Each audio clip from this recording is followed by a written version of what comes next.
Hi, I'm Brittany Steffi. I'm the Food Access Program Director at Community Farm Alliance. Today we're going to talk a little bit about the impacts of the Kentucky Double Dollars program in 2020. Our program has sort of multifaceted mission. We want to increase access to local food for low-income and food-insecure populations, increase sales and income to Kentucky farmers, and leverage federal food and nutrition program funds. This year we had 39 counties with participating sites, so that's almost a third of Kentucky counties. As you can see, we're spread pretty evenly across the state. We have markets in both rural and urban areas, as well as every region of Kentucky. I'll start by talking about our retail program a little bit. We've been working with Good Foods Co-op in Lexington since our program began to offer $10 produce vouchers to all customers using SNAP in the store.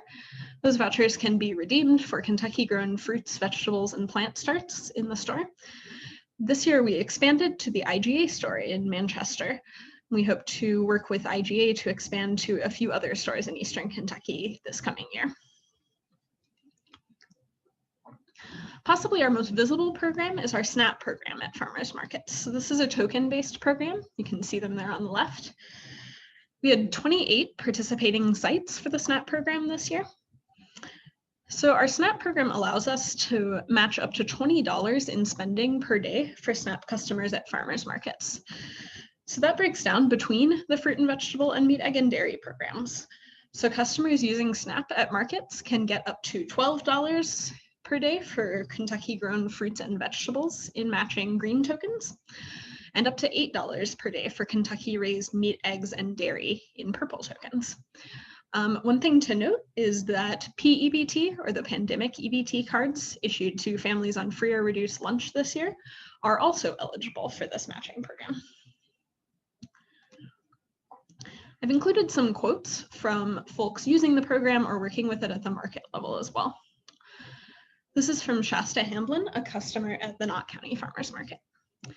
Being able to use our SNAP card has allowed me to put fresh local food on my table, jars of canned goods in my pantry, and filled my freezer.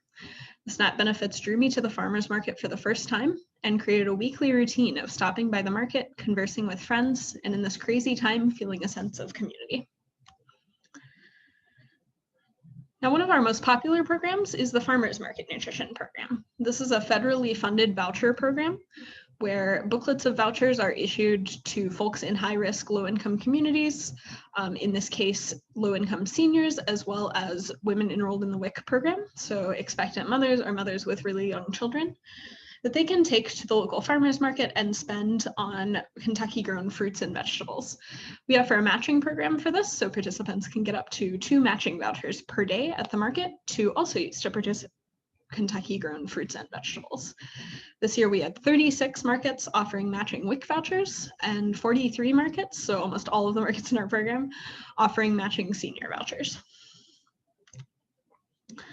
Another quote from Jessica Hodges, who's a farmer at the Hardin County Farmers Market. The KDD program brought more new people to our market this year.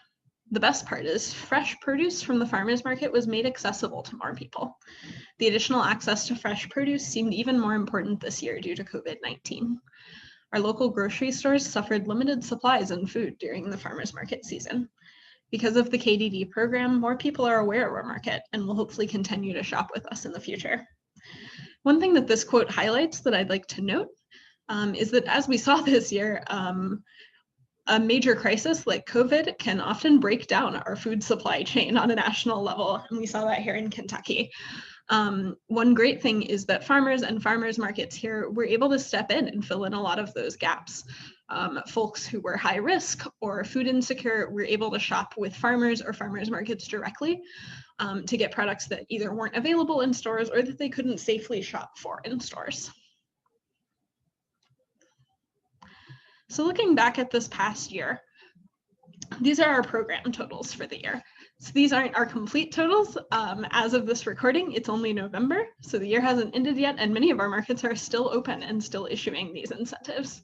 But as of October 31st, which is the last month that we have full data for, we've spent over $58,000 in the SNAP fruit and vegetable program across all of our sites, just about $14,600 in the SNAP meat, eggs, and dairy program, $13,522 in the WIC Farmers Market Nutrition Program, and in the Senior Farmers Market Nutrition Program, just over $54,000.